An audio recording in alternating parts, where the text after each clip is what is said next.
Gemini Connect here in Chicago, and we're here to do a job, and we cannot show you anything from the shoot itself because it's private, but we can tell you how we're about to deliver it. And I'm going to be doing video, so here's all my gear that I'll be using for 3 days, basically all day long, every day. I'll be doing a 2-camera setup. This is my XH1, and I have it with the grip, so it can go all day without interruptions. And on it I have the Rode microphone, and this one is the longer, not the micro, because the big one does give you better sound.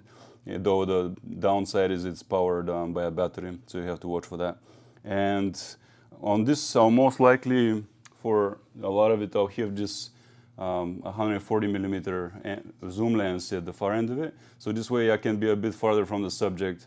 And it has OIS, and this has IBIS, so I'll be able to get pretty steady footage. And if that is heavy or a little bit shaky, I also have the monopod. And then on the monopod, I have the Manfrotto video head, so I can even pan and all that. And this is a really steady, nice head. So that's one camera. On the other strap, and also I'll be mounting that on my black rapid strap here, so it doesn't fall. That's the worst thing, or the last thing you want. And on the other strap, we'll have the X-T3, mostly keep the 1855 lens on it, which produces a very stable video even without the IBIS. And on here I have the Rode video microphone, just as a backup sound as well.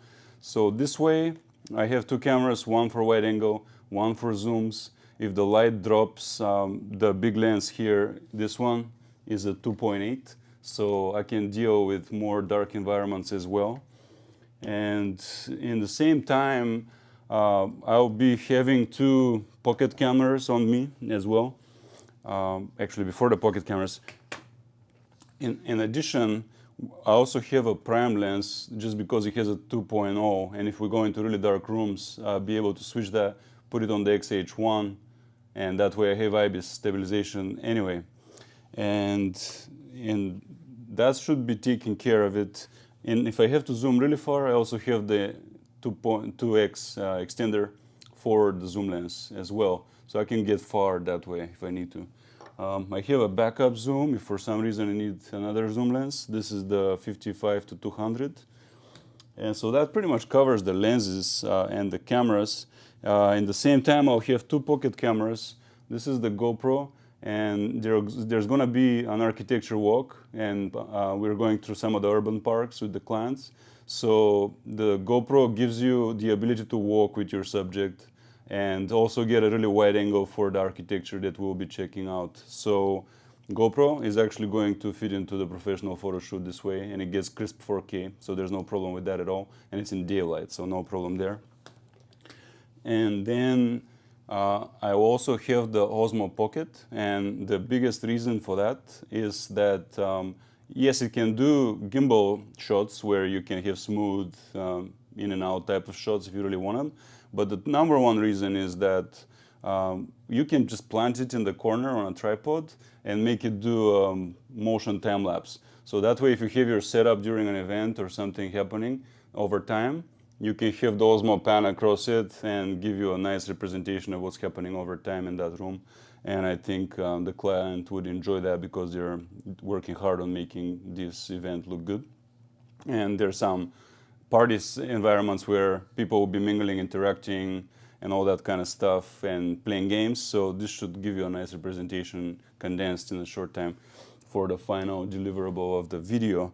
So as far as it goes for my setup, I think that covers most of it. Yeah, that should take care of it. I have a lot of batteries as well.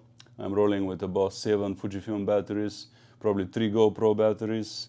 And in case I see dust, I always have this.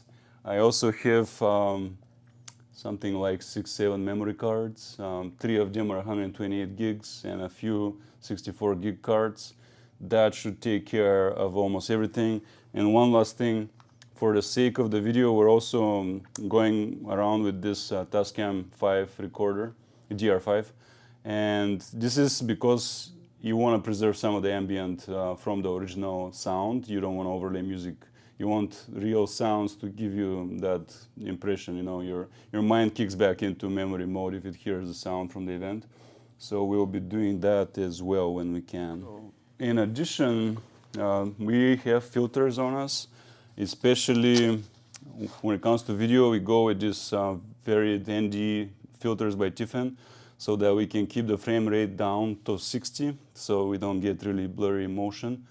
And so that's one thing. The other thing is, when you have this much gear, you want a good bag. And this bag is honestly magical. It can fit almost all the gear that you're seeing here at once.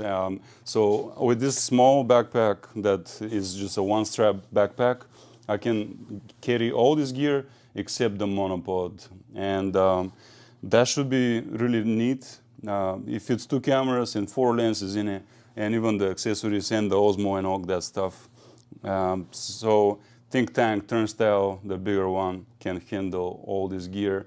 One of those days I'll empty out the whole bag on camera and you'll see it's like bottomless. And the other trick that I like to do is I use my GorillaPod, and this one in particular is the GorillaPod rig, but I'm missing one piece from it because I don't need it right now. But what I do is I make its legs spread out like this. And then I will be mounting my camera. Let's just do the X-T3 for this one. All right, so I have this handle here. And what I do is I have one end of the GorillaPod against my body and then 2 like this as handles. So then it becomes a shoulder rig and I'm able to follow my subjects. And whenever there's something happening for extended periods, I simply rest and I don't shake that way and I don't get tired. And when I'm on my feet all day following people, interviewing people and taking videos of the activities they're doing, I just do this and I don't really need to be on a tripod or a monopod unless it goes for like 10-15 minutes. At that point I have to plant. So yeah, this is my favorite way of shooting right here. All right, so we are here in Chicago and we are doing a 4-day photo and video event for a client. And this is actually an interesting event because it is a mix of corporate events as well as some family reunion events. And so it's a very interesting mix of candid and pose shots.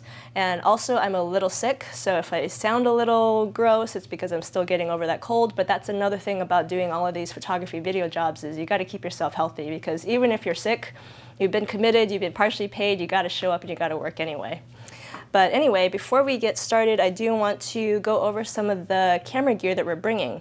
So Martin went over the video side of things, and in comparison, my gear kit looks a lot simpler and it's a lot less. So I'll start with the baggage.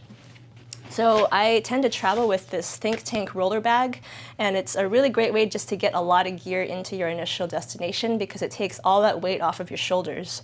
And this is the Think Tank Airport Advantage bag. It's actually quite small. It's totally a carry-on bag, fits in the overhead sides of the compartments of the airplane, so very travel friendly. So all of the gear goes in here when we're initially arriving on site, but when we're actually shooting, I brought the encased backpack because this is just a super, relatively lightweight compact bag, really comfortable, and it fits a lot of gear inside of it. So because Martin's using half of my Fujifilm mirrorless camera gear, I'm not going to use that for stills. So instead, I'm going to rely more heavily than I normally would on my DSLRs. And so that's another good reason why I kept these around. So this is my 5D Mark III with the 24-70 f2.8 lens. It is still one of my go-to still cameras that I use because it's just reliable and still works. So I'm going to use this as my primary camera body while I'm doing stills. And along with that is the 580 EX2 flash, and so I'm going to use this for the headshots that we have to do, as well as any posed family portraits. And I have my Canon 70-200 f2.8. This thing feels so heavy compared to the Fujifilm 50-140 lens, which I've gotten really used to using. But again, because I don't have the Fujifilm body to use this time for stills, I'm gonna have to use this combination. And again, this lens, although it's really heavy and it's kind of expensive, it still works really well and still takes beautiful images. So this is gonna be used mostly for the presentations. And so yeah, this camera body, I've been using just this strap that came with the CPS, the Canon Professional Services program. It's pretty comfortable. It just stays like attached to the camera.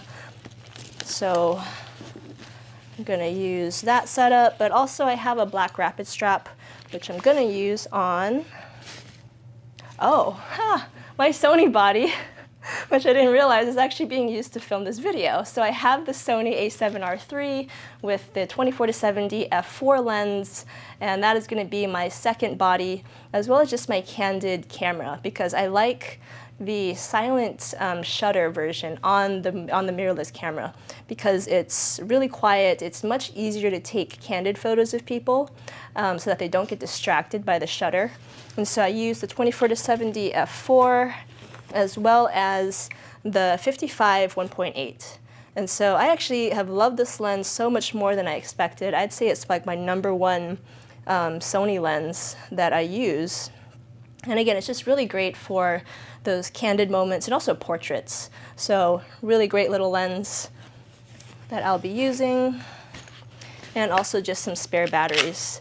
So the nice thing about both Canon and Sony is that their batteries are so much more efficient. So I really just need one extra battery each for the Canon and the Sony.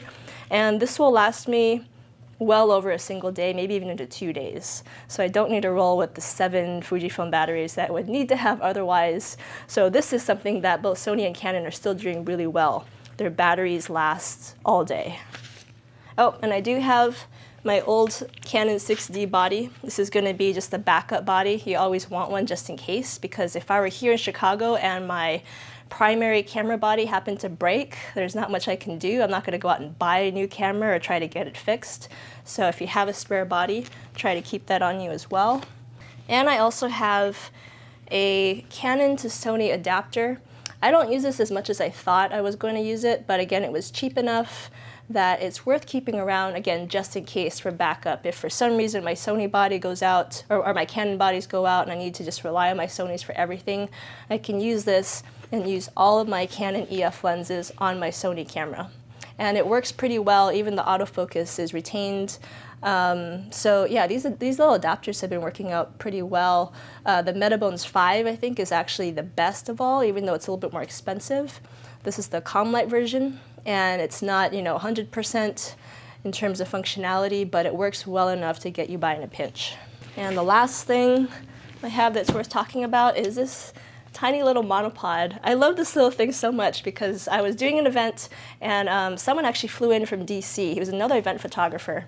And I find that this is one of the best ways to learn about techniques and gears, that you just talk to other photographers and they tell you little things that you would never know otherwise. And so this guy was using this little monopod, which is tiny, but it extends out to be pretty long. And the advantage with this in still photography is that this other photographer was actually about my height, so we're pretty short. And so he was saying that, especially for events, you always need those tall photos to get above the crowds and get above people's heads, just to show, just the expanse of like how many people have attended an event. So he says he keeps this on him all the time, mounts his, Sony a7R III with his 70-200 on it, and puts it up in the air and just gets his overhead shots with this monopod. And so I bought it on the spot. I've used it at several events. It's been taking some of my best photos at events, and so I'll definitely have this on me as well. This is the Velbin Ultra Stick Super 8. Highly recommend it. And that is all of the camera gear that I have to shoot this event. So this plus all the video gear, it's a lot of stuff that we had to bring with us to Chicago, but again, we have a lot of deliverables of both photos and videos, so this will help us get through the next 4 days.